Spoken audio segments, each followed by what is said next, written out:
Okay, so our last session, probably before we start having cocktails maybe outside with our conversation about celebrating this great state of Arkansas. So of the two speakers, our second speaker, Jacqueline, is not here as of yet. She's making her way here. There has been something that has obviously delayed her. And so as long as you all are okay, I have this fine lady sitting right next to me, yes, whose name is B. Apple. And I want to go ahead, we just want to go ahead and get started with the conversation because there's so much to share. We certainly don't want it to be so short-lived that everybody's like, okay, I could have handled a little bit more of that, although sometimes those are the best movies, right, or the best dinners with friends where you think, we got to do that again. So I just want to tell a little bit about B. We have not ever officially met, and as we're sitting here talking, we're talking about all these people that we know that we have in common, which is the beauty of living in this area. You have no anonymity because somebody you know probably knows them. Not that we're related. So those of you that do not live here don't think that that is necessarily the case. In fact, one of the things that is most impressive is that she had a restaurant called Press Room that was right on the Bentonville Square, which was sold. And it was one of those places, I work right there. So I was constantly in Press Room. Once leaving Press Room and going through a couple of other experiences that she did through Runway Group, which is a privately held organization that Stuart and Tom Walton own. And for those of you who are not from here, that is a company for which they own and they manage a lot more sort of economic development. A lot of it is mountain biking, but also restaurants, really impact philanthropy in some cases and investments in some cases, working with Runway Group and helping this area grow in a smart way. And then she somehow in her circle got to know the Jeff Clappers of the world, along with a whole nother circle of influence that helped her in what she is really doing today. And that is in the organization for which she is working with that is, 31? Well, it's now 44. Oh, 44. That is, I'm sure for you, 31 to 44 was a lot. Yeah, I know. And what are they that you are doing exactly? So the most it's probably not the most compelling thing about me, but for this particular audience, the biggest thing that's like most impressive about what I've done is, I have a little craft store. It's at 8th Street Market. It's called Hill Folk. But the big thing it's just making this sound like it's not as big as it is. It's a lot bigger than that. But what we did last year, after 3.5 years of pitching internally within my suppliers company and then also Walmart, we launched 31 craft kits in 1,500 Walmart stores fall 2024, and then we launched 13 SKUs of ribbon in 3,500 Walmart stores this summer. I did that. Thank you. Here, let me. Okay, that's this. I don't remember who said it, but they talked about business just being just like tons of decks, and I've just like cobbled this presentation together from all of my decks. But this first page is the mod set that was drawn up, and it was like the first official, like, okay, it's real now, like the mod's drawn up. And those are the 31 craft kits that we launched in Walmart stores. And yeah, they crushed it in 2024. What is the age that you are targeting? It's really any age. Like any good business plan, you should really have an idea of who your target market is, and it's really more of a vibe versus a particular age. It's really for the inner kid in you. So whether you are an actual child or you just want to be a pretend creative, child. Yes. Yes. And also crafting is a thing that's such a multi-generational activity. Almost everybody has a memory of like their grandma's blanket that was crocheted, and Right. So it's really everybody and anybody, but our bread and butter is women aged 18 to 100. Oh, okay. Yeah, so we have a pretty wide demographic. Okay. Why ribbon? So when we first pitched to Walmart, or let me back up a little bit. When we first started dreaming up Hill Folk, when I did, he's my ex-husband now. Some of y'all may know him, and we're cool, so it's fine. See, the later in the day when we add alcohol, just think about how much more fun this is. No, what's crazy is I haven't had a drink, so I'm always like this. He worked for Disney Consumer Products. So when I first came up with the idea for Hill Folk, in the envisioning of it, we always knew that it needed to be a global brand. Because I don't know if y'all knew, but yarn stores aren't exactly like a profitable market. So, you know, if you're in the craft world, the loss of mom and pop craft shops is like a pretty, it's a really well-known story that we've heard over and over again. Not even just mom and pops anymore. Yeah. Joanne's, Right, all of that Joanne's, stuff. Yeah, right. we're gonna get into, that's big. yeah, we're gonna get into that later. It's a lot full of It's a twists and dark turns. store Yeah. in most communities now. Okay, what was the question again? Why ribbon? Oh, why ribbon? Yeah. So we always knew that we wanted to start it off like position Hill Folk as a global brand. Just me, that's who I am. Like my parents immigrated to the U.S. from South Korea. Like it's a big part of my identity. Like I just grew up that way. Like Bentonville is a global place. And also we knew from an economic perspective, and if we're going to make this work, like we had to think outside of just our local market and think about how we were going to like kind of reach a whole new market of crafters. So in the strategic plan that we were pitching to Walmart, we initially were like, let's build our brand and our identity and our ethos in craft because it's the closest to our business as it stands right now. But then strategically, we need to be thinking about how can we grow outside of the craft aisle. And if you go into our store in Bentonville, you can see that it's a really like organic, beautiful mixture of like things that you can make with your hands, but then it's also like home decor items. It's the whole diversification. Exactly. Okay. Exactly. Yeah. So where does intention and connection come into all of this? I mean, I know I alluded to it by just saying, and the Jeff Clappers of the world are part of the circle of influence. Where does that come in this conversation? Because that's really the underpinning of a lot of this.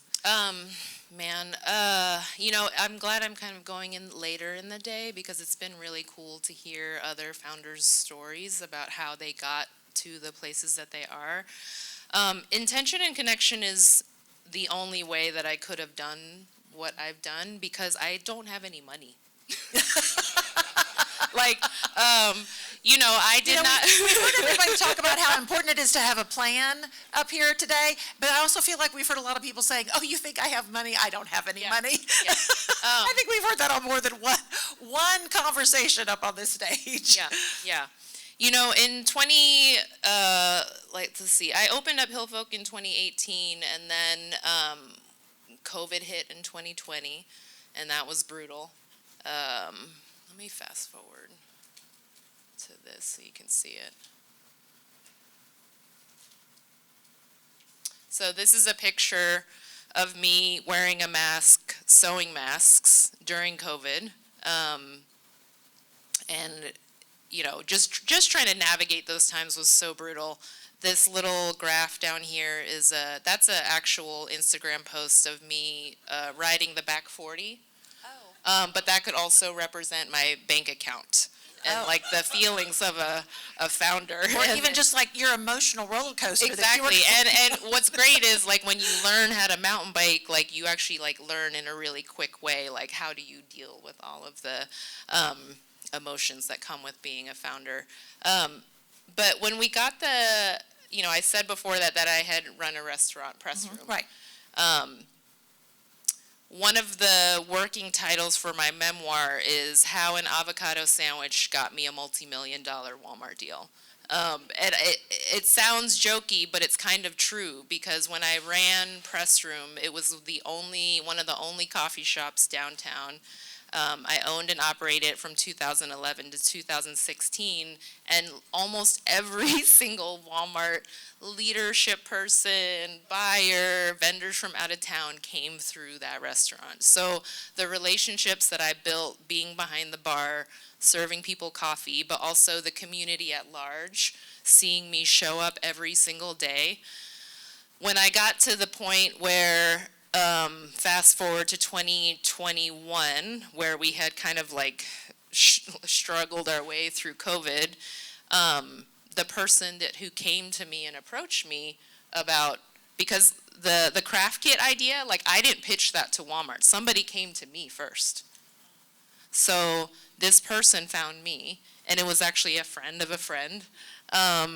And they had this trust with me as a human being because we had worked together for all this time. And so many things about my journey from, being a restaurant owner, a mom, and all of the single mom now, and doing all of these things to having a, multi-million-dollar brand in Walmart, it has been a series of very fortunate miracles where the right person has come into my life. And all of it was done, the groundwork for all of that was laid in a time where I had no idea that when I was running a restaurant that I would be launching a craft brand. I'm thinking about all those people who are going to be here for open call soon, and they're going to be like, I should just open a restaurant, Yeah. and that's how I'm going to get business with Walmart. Yeah. I'm just going to open a restaurant. You got to open the thing about Press Room though is like Press Room was like its own thing in its own time, and I think what it is it's really indicative of a time in Bentonville where there was a smaller group of people that were kind of visioning what is the best place that Bentonville can be,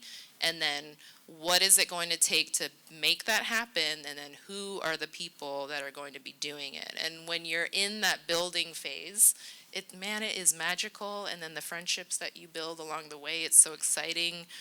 The grief when things don't pan out the way that you thought it was, that is very, very real. But it's a trauma bond, and we're all here. Right. Well, and it's when you learn the most. Yes. Right? It's when Yes. you learn the most. Yeah. Talk a little bit more about, so they came to you with this idea. Walk us through those steps. So my friend that came to me, his name's Jay Despain, and he used to work with my ex at Disney, so he has a really super strong retail background, and he first came to me, but he also doesn't know a ton about crafts, which is also something that He's not part of your demographic. No, he's not part of my demographic. He initially came to me and said, B, you're the craft expert in town. We need you to help us create some content for all of our craft products. So the company that he worked for was Design Group Americas. It's a subsidiary of International Design Group based out of the UK, but they supplied about 95% of Walmart's craft category, and they do My Texas Home Goods, they do seasonals, they do a huge chunk of Walmart's business in those categories. And he came to me and he said, we need you to create some content. And I said, and this is one of my favorite tricks and one of my favorite strategies for getting your foot in the door and elbowing your way in. I said, yes, and I said, yes, and what about if we pitched to Walmart that we re-envisioned the entire craft aisle, because man, it's sad. It hasn't been updated since the 80s. The D19 hasn't had a leadership for years, and no real decisions have been made. We already missed the boat for COVID, right? Because y'all weren't set up. Let's not miss that again. How do we do that? And so, parallel to while all this was going on, I was also learning how to mountain bike with my kids. I hadn't learned how to ride a bike until my mid-30s, so that's a whole other story that I could go down. But there's a bike called the Strider bike, and it's a balance bike. And I said to the team, and again, this is spread out over the course of 3 years, I was like, we need to build the Strider bike of crafts. Because right now the craft aisle is built for somebody who already knows what they're doing.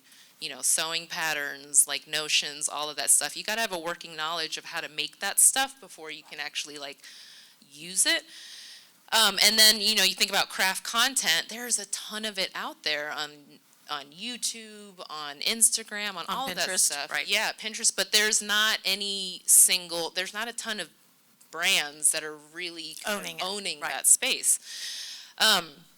So I said, this is our opportunity to create a brand that's centered around Hillfolk, which again, Hillfolk can be anywhere. Hillfolk is a vibe. Hillfolk is about being scrappy. It's about making stuff with your hands. You can be in the Hillfolk of South Korea. You can be the Hillfolk of the Ozarks, And people really resonated with that, and they really loved the authenticity of my story and how I got here, and my relationship to crafts, and we can go into that. I feel like we've had a couple of chapters of the book that she's writing. Yeah. That Oh, man. learning how to ride a bike. Crafty. Yes, yes. It's like it's my 9 lives. I'm on my 9th life. I'm tired. No more. You're too young to be tired at this point in time. Well, I'm 45. Okay, so take us throughout the journey, because I know you've got some slides here, and I don't want to overlook the fact Yeah. that you've put some slides together so this audience can see them. Yeah, let me go back. Okay, so, and I'm just going to do a little side note, which I'm also very fond of. This is why representation in film and art is so important, because I am so honored that I can point to these particular pieces of art to be able to help flesh out the depth of my story to y'all. So this first slide, the image of the Korean woman Pachinko, I don't know if you guys have ever read that book. It's an incredible book. But it tells the story of Korea when it lived under Japanese colonization in the 40s. And it's the story of a young woman who, she was one of like the 300,000 Korean people that were shipped over to Japan to work as like labor in those communities. And it's kind of her story, and something that I think everybody should watch it, because I think it's really important in this global world that we live in to understand like the deeper layers to the stories so that you can better understand how to serve those communities.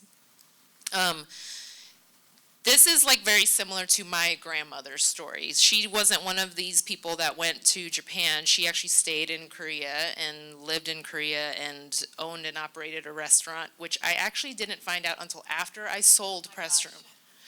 And so when I found that out, that was one of those moments where I realized that I probably have less control over my destiny than I thought that I did. That it goes, everything happens for a reason. Yes, right? everything happens I was doing that for a reason. Yeah, yeah. And I didn't even know why.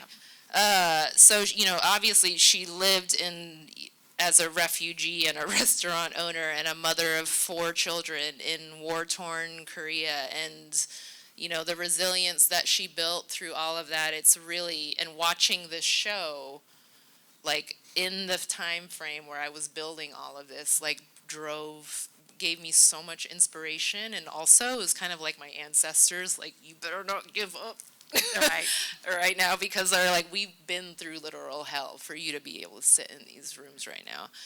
So that was kind of like chapter 1. Minari, which is a film that won Golden Globe a couple years ago. The main star, Steven Yeun, he used to be in The Walking Dead, the zombie show. I don't know if y'all know that. But he is also married to a friend of mine who we used to be part of a very small Korean church community that lived in Arkansas, that still lives in Arkansas to this day. So that movie tells the story of that whole community. And my parents, my aunt, my uncle, the oldest son of my grandma, they moved to the United States in the late 70s as part of, they were recruited by, the chicken industry to come here. And Korean people were like one of the first waves of immigrants to come into Arkansas to work in these poultry processing plants. So, there's that, right? And then there's me, who, my aunt and my uncle, they lived all over the place. My mom and dad, we landed in New York City. I was born in Maryland, lived in New York until 1993, and then where I lived was the Bronx. My mom died when I was 3. My dad was kind of a survivor of lots of stuff. A lot? Yeah, there's a lot of PTSD going on there, and it was not the best situation. I have 2 books listed on here. It's Ta-Nehisi Coates, Between the World and Me, and The Color of Law, because I think those 2 books really explain the built environment and the societal structure that I was existing in as a child. I was crying earlier at Andrew's talk in the other room, because he was talking about rock bottom is like a great place to start, and thinking about his experience, and it really makes me emotional because, as a kid growing up in these environments, and I don't say this to sound dramatic, and I know it sounds crazy, but like, one of the first things that I learned how to read as a kid was an eviction notice.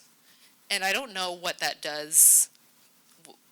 What does that do to a child when your like sense of security is ripped away from you at such an early age? As a house, Yeah. like Yeah. one of those most important Yeah. things in Yeah. our lives. And then then that set off a whole bunch of other, and it's unimaginable to me even now, raising my own children, like trying to comprehend that, and it's given me a place to hold so much more space for myself and to really hold space for what I've come through.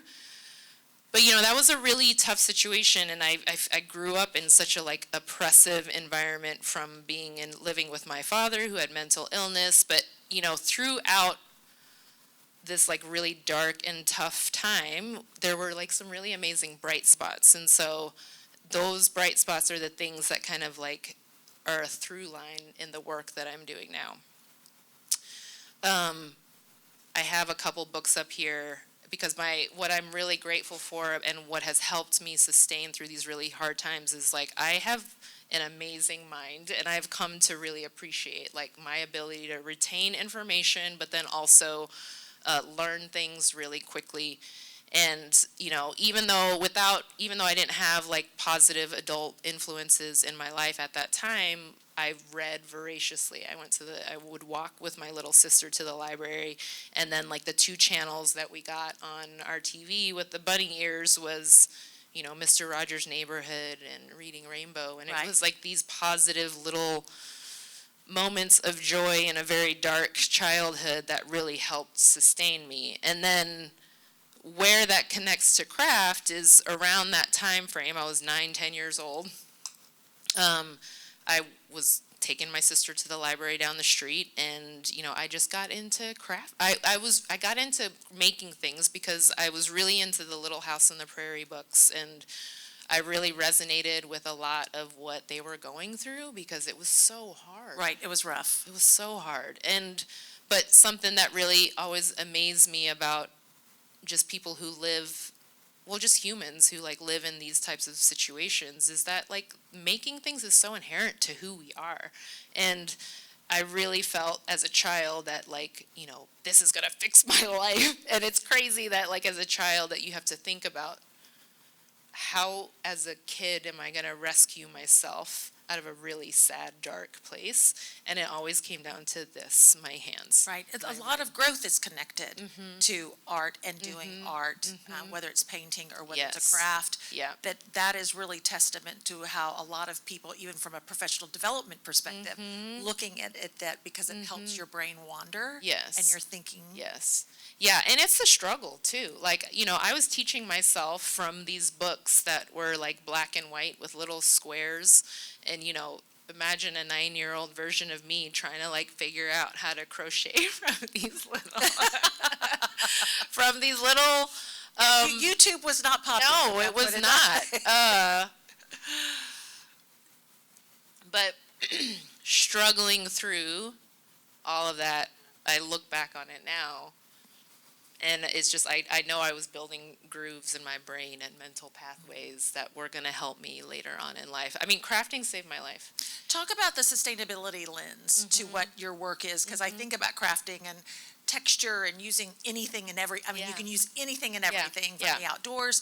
So yesterday when we were listening in the afternoon about the sustainability and how everybody is expected to have a plan that specifically speaks, what is it that how do you orchestrate that from the products that you're Well, my supplier's Gigaton certified, so so that's one thing is like working with, and this is the amazing thing about working with a huge company, because working with a massive supplier, what the team's goal was, like, we're here to help you build capacity. Like, we're not interested in being the front-facing aspect of the brand. We're here to help you grow. And that was, like, so amazing to me. But from a sustainability perspective, so much of the waste aspect comes from the fact that we don't do the reduce and the reuse. We're too focused on the recycle because we don't know how to fix anything. And then because we don't know how to fix anything, we don't know how to reuse anything. So a lot of, and also, something that we've seen over and over again in the craft, well, not even in the craft community, in the world at large, is that so many people don't even know, like, the basic hand manipulation skills that you would need to, like, thread a needle or sew a button back onto your shirt or anything like that. So that's kind of where when I think about sustainability, I think about, like, it's really at the root, like in your own home, whether it comes to, like, how are you saving your old containers. I'm also a little bit of a hoarder, so I'm not saying that that's always the good. It could also be a poverty trauma response, like saving all your old dishes. But but it's also like, how are you going to fix your clothes? Like, are you going to buy something new? Is it going to be vintage? Is it whatever? It's all of those things. But that's kind of really where I'm focusing, is like, how do you get those really basic skills so that you can get more wear out of the things that you use? And then the other aspect to it is, creativity. The solution to all of these problems, it's out there somewhere. It's in somebody's brain. But the problem that I am seeing as a founder that exists in this huge ecosystem is that a lot of the people who could be driving innovation at the ground level cannot even get to that point because of cash, because of the lack of capital access, because lack of education, lack of connections. I was joking earlier about not having any money, but what I do have is the golden ticket of community. Like, I have been so blessed. And, I cannot help but compare, like, every day of my waking life, fighting for my family, fighting for my business, and then comparing it to as a child growing up with a father who couldn't even fight for himself, really, and was so bound by his shame and fear of appearing weak that he did not even want to ask anybody for help. So when things got really critical in my home, it was me as, like, an 11-year-old who was like, okay, sis, like, we're gonna have to run away. We went upstairs to my neighbor's house or apartment, and that kicked off a whole bunch of other events. But yeah, it's kind of. With the golden ticket, It was a golden. you have a community that supported you. I do. Talk a little bit more. I'm looking at the time because I know it's almost 4:30, and there are going to want to be some questions, I'm sure, that are asked of you.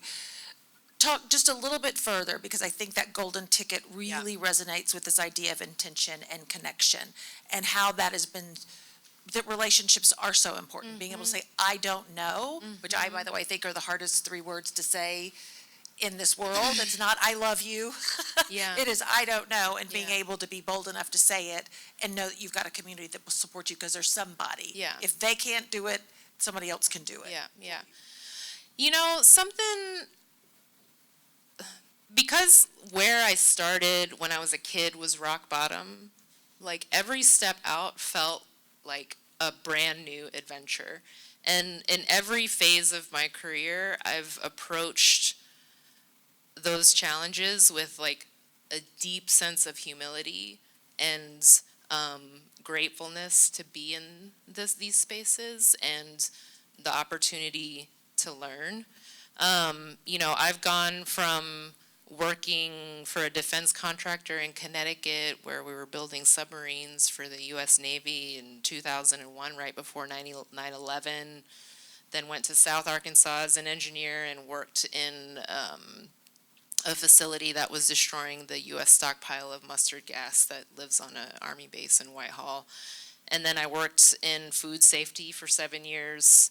I've kind of come up through the bowels of American society and life, and I think because of who my parents are and because of where we've come from, I just have such a deep appreciation for the people who work in these spaces every day, and just so much gratefulness for being able to learn from them. So like even as an engineer, when I would go into these spaces, like with a lot of trades folks, electricians and builders and all that kind of stuff, like, there was, for me personally, there was never any like sense of feeling like, oh, well, I've got a college degree, I'm better than you, or, I've made it, or, and I really feel like that attitude has really served me as I've come up in through my career. Because it's given me the ability to like learn with less roadblocks, learn with less ego, because it was just like more about receiving. The challenge for me in this next phase of my life is to be able to like recognize even for myself that I have become the leader that I have always wanted to see, but then there's like this time and this moment where you have to kind of release the imposter syndrome, and it's like, I just want to hide behind somebody else. I don't want to be responsible for all this. And that's kind of what you guys are seeing me step into in this phase right now. I know. I feel like we've heard imposter syndrome. We've heard drafting. We've heard a Yes. few things from this stage, Yeah. and to be able to say, okay. Yeah. Yeah. Yeah, I don't know. Is there anything else you would want to share with the audience before we open it up? Like as we bring a close to this entire conversation? Because you live here, Yeah. and you've done what you, first of all, engineer, entrepreneur. Yeah. I mean, that swing in itself is a big swing. Yeah. And then the fact that you were doing something as a restaurateur to then land you where you are. Yeah, yeah. I mean, you could not have connected any of those dots. No. And been like, okay, No. this is how it's going to happen. Right. I think the biggest thing that I'd want to take away from, because I think we've, just even at this whole conference, there's so many people here that like could really tell you like the nuts and bolts of like how to like execute this thing or make this happen with your employees or do all this and that. But I think, because I'm still kind of in this pre-seed like start, even though it doesn't feel to me like a startup, I'm considered a startup to y'all, because we're still very small. There is such an emotional undercurrent to everything that we do as business people that I don't really think that is talked about in business circles, because I think the biggest roadblocks to being successful yes, they do exist out in the world, especially if you were like a marginalized person. There are real systemic barriers, and I can talk all day about that. With that said, there are so many things that you can do to help become aware of the subconscious things that are driving your decision making. And I think what that takes is a lot of really intentional healing and like looking at your own personal history. I don't think I was really able to fully step into my own power until I really got a grasp in 2020 after the murder of George Floyd, because that was kind of a crystal point for me where I actually saw for the first time, even though I kind of like knew intellectually what all the systems were, from redlining to, the inability to access capital, to all of these things that are such like, challenges on the way to building a business. Despite all of that, I think being able to overcome my fear of asking for help and being rejected, man, I've been rejected so many times. And, having to learn how to, learning how to fall. How do you manage those big, scary feelings when you do get rejected for something, or that thing that you were hoping that was going to come through? What are the things, the practices that you can do to help navigate those big feelings? Because, I think also being a woman and being a mom and all of this, I don't really separate how I show up at work from how I show up at home. So I don't really feel good about myself if, I'm crushing it at work, but if I'm a terrible parent to my kids.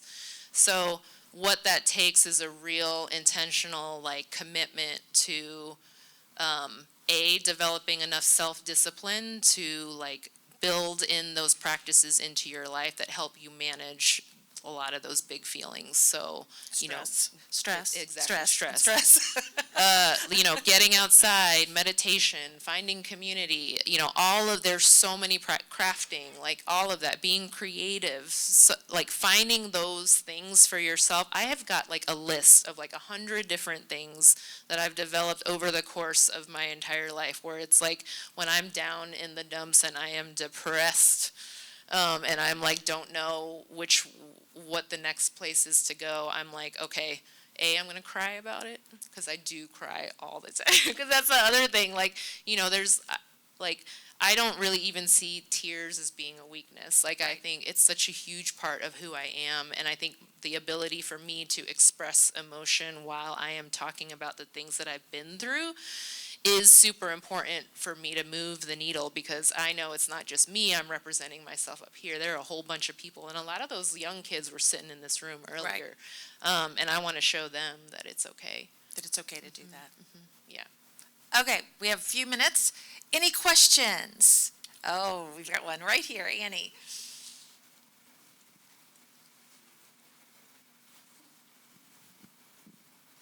Hi, my name is Annie. Hi, Annie. Hillfolk is it's a pillar locally as a community space, which I know is important to you. And I'm curious to hear more about, as you build your brand more globally, what is exciting to you about continuing that pillar of community in a more digital space and as a larger, more vast brand? Can I go back to my slideshow? I know You're still up there. Ryan, can you get her back on our slideshow? Let me go. I don't know if you guys can see all the colors for this, but this is one of the slides from my pitch deck, and this is where I kind of have drawn out the digital landscape for the craft enthusiast. And here I've kind of like pulled together a list of hashtags and artists, and like tried to showcase, like, in terms of views, clicks, followers, like this is the total addressable market, which is a business term that I learned. What's really exciting to me is the question of how am I going to respond to the increasing pressure that I'm feeling as a woman of color existing in Bentonville, Arkansas in this moment in time. I'm still trying to figure out what the answer to that is. But what I do know is that the pressure is forcing me, it's like the pressure is forcing me to like go out, right? So as I'm kind of like really looking at the world around me and seeing like 300 Korean Hyundai auto workers get deported, and like that scares me because my family lives in Atlanta, and my sons they go to Thaden School, and they're both very tall, 6 feet, like very obviously Asian looking boys, and I, as a mom and I would be irresponsible to like really to ignore the real fears that I'm feeling. And I don't really know what the answer is to that in terms of, am I going to have a physical space here in Northwest Arkansas? And that is something that I am still in the process of grieving in this moment, because I've built here.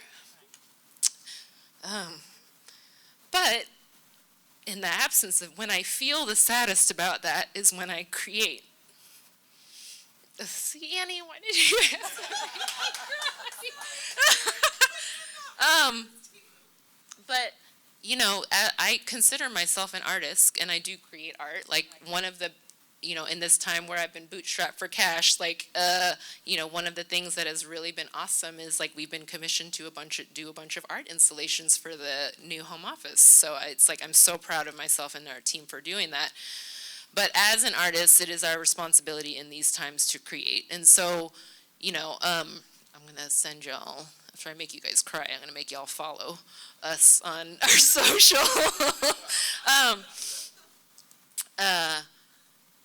follow our journey online, because you are going to see in real time how I'm going to grapple with all of this. A couple weeks ago, I stood in front of city council because there was a big brouhaha about a mural that had some colors that it represented an organization that I happen to be deeply connected with and love the people deeply.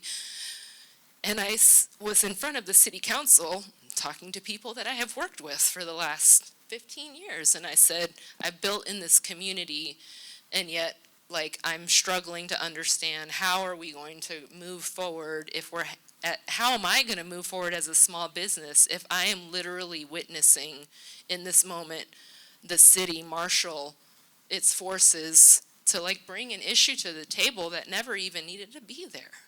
Meanwhile, as a business owner, I'm trying to access lines of credit and operating capital and work with other organizations and deal with all of the fallout from tariffs and all of that stuff. And in the 2 minutes that I have left, I'm going to just, in the last 90 days, what I have gone through. So my original supplier that I came on board with, they got acquired by a private equity firm in April.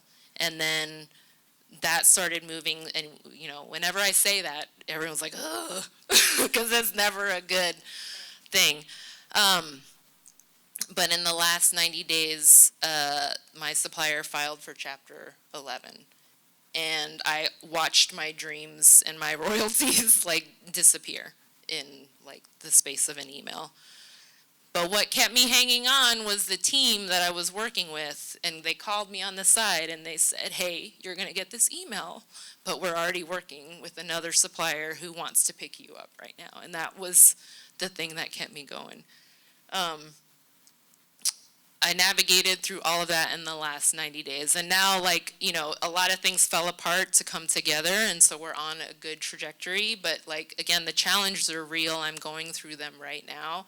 And I think, my question and my, plea to the audience and to all of these movers and shakers in this room is, I kind of went off tangent, but, the book that has really inspired me through all of this is Parable of the Sower, Parable of the Talents. And I highly recommend that you read that book because I think it's really applicable to the time that we have right now. But one of the things in the book that's really important, the theme is how are we going to go to Mars? And I think my question to the business community is, for me, Mars feels like, how does a founder like me be able to do what I'm doing with a little bit more ease and a little less pain and a little less suffering? Because it is one thing to be up on a pedestal and be really admired for the things that you've gone through, but I'm still a human being. So, and I still love to experience joy and peace and community with all of my friends and family, and I would still like to continue to do that. So I think my question is how as a community, how do we go to Mars? How do we make space for more people like me? Well, because what you're doing is also the lifeblood of an economy. Sorry, I would just have to put that plug in for Heartland Forward. As entrepreneurs in particular, lifeblood of an economy, and it's important that we're supporting them. Please share a round of applause. Please, please, please. Thank you. Thank you for your vulnerability. Thank you for your story. It's inspiring. I kind of wish we had a couch, Kleenex, I know. a glass of wine each. I kind of feel like Oprah or Drew Barrymore, one or the other today, and an unexpected opportunity. Okay, so we go from here. Now you're going to have a bit of a break, and then we're going to be going out, yes, outside to the patio where we started yesterday afternoon. So, and again, for those of you who are not in the room, this starts at 5, dinner starts at 5:30, and then tomorrow morning, as a reminder, breakfast is at 7. Breakfast is at 7, and then the programming begins at 8, not 9 like it was this morning. It's at 8 tomorrow morning, assuming a lot of it is about helping people get on planes so they can get back to their respective homes tomorrow. So, okay, let us break.